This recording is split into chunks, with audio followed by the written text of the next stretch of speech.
చేస్తూ అధికారులను కూడా నేను కోరుతా ఉన్నా. ఇవాళ పోలీస్ స్టేషన్లు సెటిల్మెంట్లు అడ్డాలుగా మారిపోయినాయి. పోలీసులు అదేవిధంగా ఇతర అధికారులు ఒకటే పని పెట్టుకున్నారు.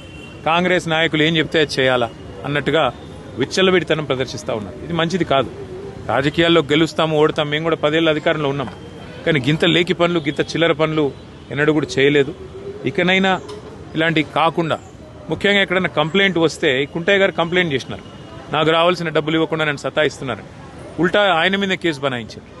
అంటే ఈ రకమైన వేధింపులు, ఈ రకమైన సివిల్ మ్యాటర్లో కూడా పోలీసులు దూరడము, సెటిల్మెంట్లకు ప్రయత్నం చేయడము, ఈ రకంగా అరాచకం చేయడము ఇది ఎంతమాత్రం మంచిది కాదు. నేను ఏ ఒక్కరి మీదో నేను విమర్శ చేస్తలేను. ఇది ఈ రోజు కుంటయ్య గారికి జరిగింది, రేపు ఇంకోరికి జరగవచ్చు. కాబట్టి ఇది మంచిది కాదు. దయచేసి కంట్రోల్ చేసే ప్రయత్నం చేయాలని చెప్పి కూడా నేను ఈ రాష్ట్ర ప్రభుత్వాన్ని కూడా కోరుతా ఉన్నా. కానీ ఆ కుటుంబానికి మాత్రం ఇవాళ ఇంతకంటే ఎక్కువ రాజకీయం